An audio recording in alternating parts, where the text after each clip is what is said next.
विपिनवीथि गर्व सर्वंकषाभ्यां प्रणमदभयदान प्रौढगाढोद्धताभ्यां किमपि वहतु चेतः कृष्णपादाम्बुजाभ्यां प्रणयपरिणताभ्यां प्राभवालम्बनाभ्यां प्रतिपदललिताभ्यां प्रत्यहं नूतनाभ्यां प्रतिमुहुरधिकाभ्यां प्रस्तुवल्लोचनाभ्यां प्रभवतु हृदयेन प्राणनाथ किशोरः।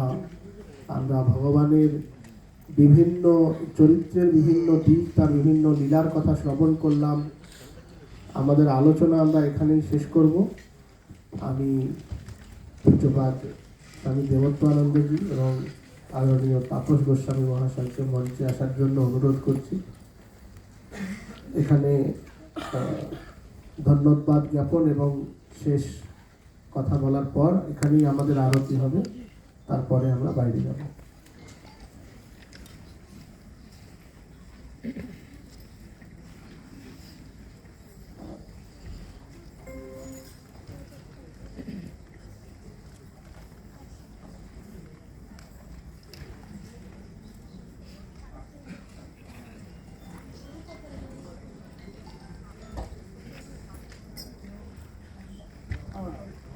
ভারী সুন্দর আমরা আলোচনা শুনলাম। অপূর্ব একটা পরিবেশ যেন তৈরি হয়েছিল। সেই রাকেশ স্যার যেমন বলছিলেন যে ভগবানের নাম, ভগবানের গুণগান যেখানে হয় সেখানে ভগবান সাক্ষাৎ উপস্থিত হন। সত্যিকারে মনে হচ্ছিল যেন সেই সব রূপ আমরা দর্শন করছি। অপূর্ব সেই দর্শন, অপূর্ব শ্রবণ আমাদের আনন্দিত করল। এই ভাইরা যারা করেছেন খুব সুন্দর করেছে, তাদেরকে অসংখ্য ধন্যবাদ, শুভেচ্ছা দিয়ে জানাই। আর একটি কথা সেই মনে পড়ছে, এই মহারাজের কাছে, পূজ্যপাদ মহারাজের কাছেও যখন এই ভাগবত তত্ত্ব নিয়ে আলোচনা হতো, ভাগবতের কথা হতো, মহারাজ এত শুনতেন, এত আনন্দের সঙ্গে, অশ্রু ভরা চোখ নিয়ে, খুব উৎসাহের সঙ্গে। কখনো কখনো খুব মজা করে মহারাজ হয়তো খেতে চাইছেন না, মহারাজকে ভোলানোর জন্য বলতাম, মহারাজ এই সেই উদ্ধবের কথা আপনি লিখেছিলেন, সেই উদ্ধব এমন করে কি সুন্দর তাঁর জ্ঞান লাভ হলো, শ্রীকৃষ্ণ পাঠালেন উদ্ধবকে বৃন্দাবনে। বলছে হ্যাঁ হ্যাঁ হ্যাঁ বলো বলো। আমি বলতাম মহারাজ আপনি লিখেছেন তো? বলছে না না তুমি বলো, বেশ সুন্দর বলছিলে। এই বলতে বলতে মহারাজ খাচ্ছেন আর আমি বলেছি, পাশ থেকে বলছি উদ্ধবের কথা। বলতে বলতে ততক্ষণে মহারাজের খাওয়াও হয়ে গেছে। আমি বলছি মহারাজ হয়ে গেছে। বলছে না না হয়নি, শেষ করো শেষ করো। আমি বললাম তখন যে না মহারাজ খাওয়া হয়ে গেছে। তখন মহারাজ থালার দিকে তাকিয়ে বলছেন ও আচ্ছা। এরকম এই ভাগবতে এতই প্রীতি ছিল মহারাজের, দেখেছি মহারাজ যখন এখানে বেলুড় মঠে ভাগবত পাঠ করতেন এই রাস পূর্ণিমার সময় 3 দিন, কেমন নিষ্ঠার সঙ্গে সেই পাঠ করতেন আমরা শুনেছি নিজেই। মহারাজ তখন একাহারি হতেন, অন্য কথা বলতেন না সারাদিন, সেই পাঠের সময় সন্ধেবেলা পাঠ করতেন। এই যে ভাগবত কথা তৈরি হয় মহারাজের এই পাঠের মাধ্যমেই। কিন্তু একবার সেই গোবিন্দ গোপাল মুখোপাধ্যায়, আপনারা জানেন বিশিষ্ট জ্ঞানী ব্যক্তি পণ্ডিত গোবিন্দ গোপাল মুখোপাধ্যায় একবার এসে সেই পাঠ শুনেছিলেন। শোনার পরে তিনি মহারাজকে গিয়ে বলছিলেন যে মহারাজ আপনি এটা একটু লিখুন না, লিখলে খুব ভালো হয়। বলছে না না ওইসব লেখা টেখা আমার দ্বারা হবে না। তখন গোবিন্দ গোপাল বাবু এসে আমাদের পূজ্যপাদ আত্মস্থানন্দজির কাছে এসে সেই আবেদন রাখলেন যে মহারাজ এমন একটা জিনিস হারিয়ে যাবে, সেটা যদি একটা লিখিত অবস্থায় না থাকে। আত্মস্থানন্দজিও তখন গোবিন্দ গোপাল বাবুকে বলছেন যে দেখুন আপনি যদি কিছু করতে পারেন, আমরা তো অনেক বলেছি, ও তো ওইসব লেখালেখির মধ্যে যাবে না, কোনো প্রচারের মধ্যে যায় না, প্রচার বিমুখ লোক। তখন গোবিন্দ গোপাল বাবু করলেন কি, আমাদের পূজনীয় গীতানন্দজির কাছে এসে বললেন যে মহারাজ আমিও তো একটু ভাগবত চর্চা করি, আমার একটু সুবিধা হবে আপনি যদি একটু একটু আমাকে করে লিখে দেন, আপনি যা বলছেন সেটাই যদি একটু লিখে দেন। গোবিন্দ গোপাল বাবু সেইভাবেই মহারাজের থেকে লিখে লিখে সেটা একদিন সম্পূর্ণ প্রিন্ট করে এনে মহারাজের সামনে ফেলে রেখে বলছেন মহারাজ এটা একবার দেখে দেবেন, এটা বই আকারে বের হবে।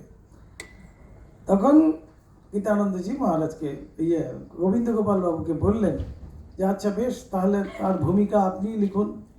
তাই দেখবেন এই ভাগবত কথার মধ্যে ভূমিকাটা মুখবন্ধ যেটাকে বলা হচ্ছে সেটা কিন্তু গোবিন্দ গোপাল বাবুর লেখা। সেইভাবেই এই ভাগবত কথা তৈরি হয়েছে।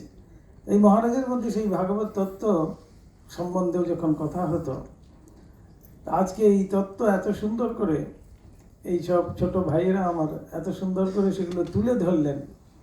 তো সেখানেই মনে পড়ে গিরিশ ঘোষের সেই কথা, তিরস্কার পুরস্কার কলঙ্ক কণ্ঠের হার।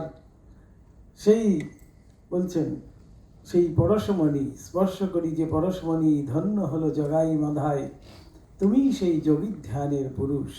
ঠাকুরের উদ্দেশ্যে গিরিশ ঘোষ বলছেন তুমিই হলেন গিয়ে সেই রামচন্দ্র, সেই শ্রীকৃষ্ণ, যিনি পিতৃসত্য পালনে 14 বৎসর গিয়েছিলে বনবাসে, আবার ব্রজে তুমি কদম্বের শাখে বসে বাজাতে বাঁশরি।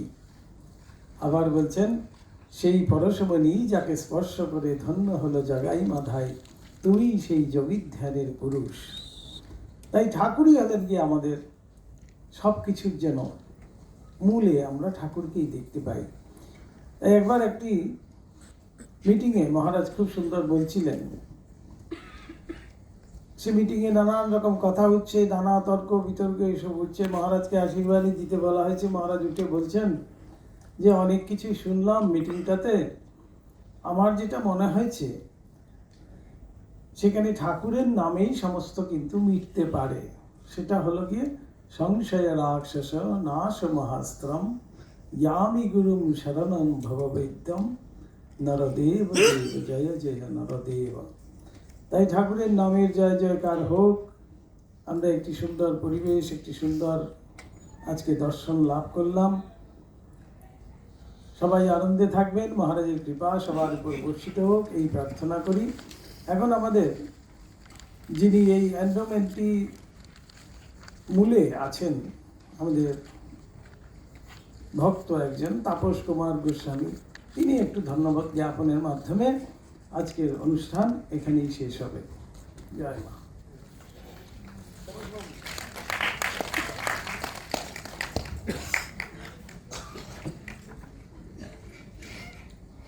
ভব বশ বিনাশায় জ্ঞান দৃষ্টি প্রদর্শিনে নমো সদ্গুরবে তুভ্যং ভুক্তি মুক্তি প্রদায়িনে নরাকৃতি পরব্রহ্ম রূপায় অজ্ঞান হারিণে কুলধর্ম প্রকাশায় তস্मै শ্রী গুরবে নমঃ।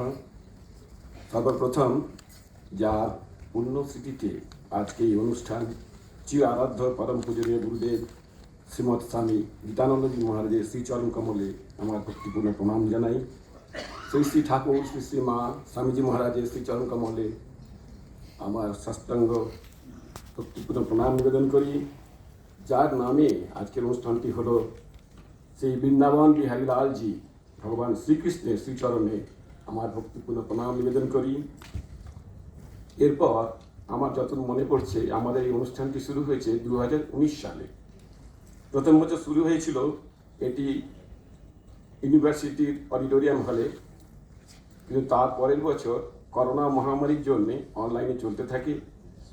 গত বছর এটি হয়েছিল এখানেই অভেদানন্দ হল, এই হলেই এটি দ্বিতীয় বছর। এই অনুষ্ঠানটি আর 8 বছর হচ্ছে।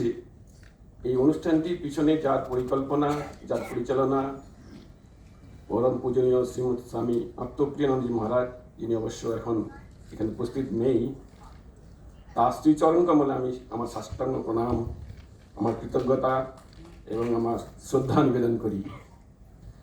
আর আমার মনে যখন প্রথম ইচ্ছাটি এসেছিল, সেই ইচ্ছাটি আমি যার কাছে প্রকাশ করেছিলাম আর যার সাহচর্য হয়েছে তিনি হলেন আমার গুরুদেবী সচিব। ইউনিভার্সিটি ছিলেন, এখন উনি হাফলং রামকৃষ্ণ মিশনের সম্পাদকে কর্মরত পূজনীয় শ্রীমৎ স্বামী দেবাত্মানন্দজি মহারাজের শ্রীচরণ কমলে আমার ভক্তিপূর্ণ প্রণাম জানাই। তাকে আমার কৃতজ্ঞতা ও ধন্যবাদ জানাই যে তিনি তার কর্মব্যস্ততা ত্যাগ করে এখানে আমাদের জন্য এসেছেন, এবং আগাম আমন্ত্রণ জানাই যে প্রতি বছর উনি এই অনুষ্ঠানে যোগদান করে আমাদেরকে এইভাবে আশীর্বাদ প্রচলন করেন। মঞ্চে উপবিষ্ট আমাদের মঠ পেছনের মহারাজগণ, সন্ন্যাসীগণ, তা আমাদের শ্রীচরণ কমলে আমার ভক্তিপূর্ণ প্রণাম জানাই। তাদের উপস্থিতি এই অনুষ্ঠানটিকে আরও সমৃদ্ধ করেছে এবং সেই জন্য আমার আবার প্রণাম জানিয়ে কৃতজ্ঞতা ও শ্রদ্ধা নিবেদন করি। দর্শক এই আসন উপবিষ্ট আমার এই শ্রী শ্রী গুরুদেবের কৃপাপ্রাপ্ত আমার গুরু ভাই ভগ্নীগণ যারা আছেন তাদের প্রত্যেকের জন্য আমার প্রণাম নমস্কার শ্রদ্ধা জ্ঞাপন করি। আপনারা বছর বছর আসবেন, অনুষ্ঠানটি এইভাবেই যোগদান করে সমৃদ্ধ করবেন, এটি আমার আশা এবং আপনাদের কাছে প্রার্থনা। এরপরে এই অনুষ্ঠানটি এত সুন্দরভাবে পরিচালনা এবং অনুষ্ঠিত করলেন যে ইউনিভার্সিটির সংস্কৃত ডিপার্টমেন্টের রিসার্চ স্কলার, বিশেষ করে মডারেটর ডক্টর রাকেশ দাস, তাকে আমার আন্তরিক শ্রদ্ধা নমস্কার জানাই। যে সমস্ত স্টুডেন্ট এবং রিসার্চ স্কলার বলবো এত সুন্দর ওরা অনুষ্ঠান করেছে, একটি বিভিন্ন ধরনের, তাদেরকে আমার আন্তরিক শ্রদ্ধা জানাই। ঈশ্বর ঠাকুর মা স্বামী তাদের মঙ্গল করুন, তার আরো বড় জীবে উঠুন, এটি আশা করি, প্রার্থনা করি। এই অনুষ্ঠানটি করতে যারা, প্রত্যেকের নামটা আমি জানি না, তাই যারা প্রত্যক্ষ পরোক্ষভাবে অবদান করেছেন প্রত্যেকের জন্য আমার নমস্কার শ্রদ্ধা কৃতজ্ঞতা জানিয়ে আমার বক্তব্য শেষ করলাম। জয় রামকৃষ্ণ, জয় গুরুদেব।